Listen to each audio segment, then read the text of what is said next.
Hello everyone, and welcome back to The Forge, your place for gaming reviews, news, and content. Today's Forge review is on Bravely Default 2, the third game in the Bravely series. Why'd you have to ruin the numbers, Bravely Second? It continues the tradition of the Brave Point system and updates the visuals to the HD 2D system that Square Enix has been doing with its JRPGs lately. The game differs itself from the other two by being placed on a whole new continent, but the same world, so it has the same premise of the Warriors of Light finding the elemental crystals, but I'll go over that more in the gameplay section. So let's get this Forge review started.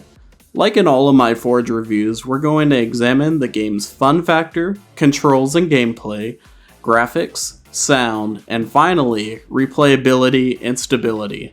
So let's get right into it. So Bravely Default is a JRPG, and most of the time that means grinding. My time playing through the game was spent getting too overpowered for the enemies on the overworld just to get completely rocked by the bosses. It felt too drastic in a change for the difficulty, and that just means more grinding on the underpowered enemies to finally take down the bosses. And good luck trying to hoard items in this game. Even with a white mage, I was constantly blowing my items on trying to cure my party members and reviving them. Maybe my playstyle was too aggressive, but I felt like this game punished you for trying to experiment with the different jobs, especially on the bosses in the beginning. Now all of that seems really negative for a game I did have fun with. These problems just need to be set at the start so you all know what you're getting into. I did have a blast grinding. Claytech made an honest effort to speed up the grinding with a 4 times battle speed and the ship mechanic that brings you items such as XP orbs and JP orbs that you can accumulate while your Switch is in sleep mode and not in a battle. I made that mistake constantly as I was playing through this game, and it helps immensely. So overall for this section, I'm giving it an 8. It is fun, but the amount of grinding that feels pointless because all you're struggling with is the boss really grinds your gears later in the game. Now onto controls and gameplay.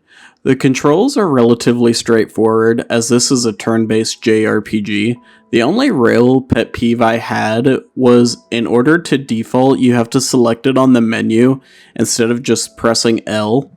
But besides that minor inconvenience, let's move on to the gameplay. It is a turn-based JRPG that has the main characters, Seth, Gloria, Elvis, and Adele as the Warriors of Light responsible for returning the crystals of the elements to their rightful place. It seems pretty cliche, but there's a couple twists and turns that are needed, and it keeps the game from becoming stale. But the main star of the show is the job system. It's insanely varied, and your character can have a main job along with a sub-job. The main job has one special ability at the start, but when you master the job, it usually catapults the class into near ascendancy.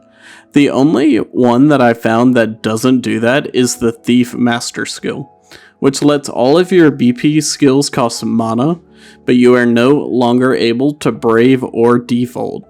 It made me not even want to use the Thief anymore, and I wish I would not have mastered it because there's no option to turn these off, except for having it as a sub-job.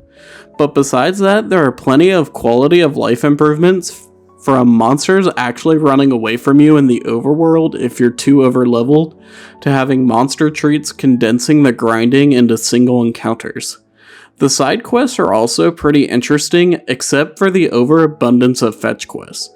It feels like some of the people on Excalia are just way too lazy, but overall, I would give Bravely Default 2 a 9 in this section. It is very good at what it does, and the only points are taken off for minor things that shouldn't affect most people's fun with the game.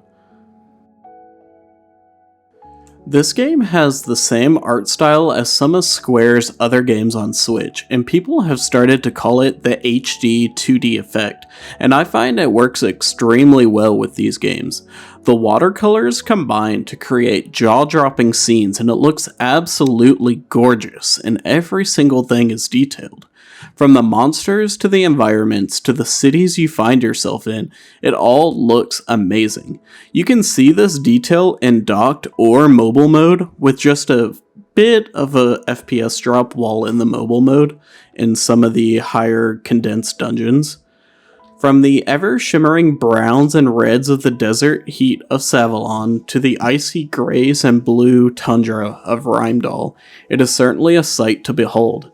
For this section, I'm giving Bravely Default 2 a 9. Definitely one of the best looking JRPGs for the Switch, and the art just oozes with style. The game's soundtrack is also utterly amazing. Each track feels and sounds amazing in its place. From each of the warriors' specials going off and the battle music changing, to the overworld theme being one of my new favorite video game tracks ever, I am just thoroughly impressed by Bravely Default 2's sound. Each score is dynamic in its impact and has a nice juxtaposition to each other, while making each battle and adventure unique on its own, giving each moment of the game a welcoming breath of fresh air and providing highly memorable moments even at times solely due to its score. Each of the beats makes you want to jam, and I'm guilty of letting it play even as I'm writing this review. I have to give it a 10 here. It's even better than the graphics, and I believe it is very well orchestrated. So for this final section, it's replayability and stability. I feel this game has a ton of replayability, as you can always switch up your jobs for more difficulty or less, just depending on your mood. But this is also followed up by a New Game Plus, but that path has some spoilers, so I won't be covering any of that here, but if you've played the previous games, you know what to expect for this. I've played through both the regular game and the New Game Plus, and I've varied up my experiences and come out quite pleased with how well the game keeps itself fresh. Stability is not a problem for this game.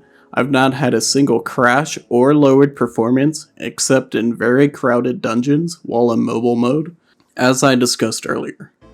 For this section, I'm giving it a 9. It's exactly what I look for in a gaming experience, ways to lengthen an already good game without sacrificing the difficulty or strategy involved. So in order to close out the second Forge review, I believe Bravely Default 2 is one of the best JRPGs I've played in a long time, and I'm an avid fan of the genre. It encapsulates what makes them good while minimizing the bad parts like grinding. I believe this is a must-own game for Switch and should be bought, and if you have any inkling of liking towards JRPGs. So for Bravely Default 2's final score, it's a 9 out of 10, with it inching ever close towards a 10. Don't forget to like and comment on some other games or series you'd like to see me cover, and thank you everybody for watching, and I'll see you again next time.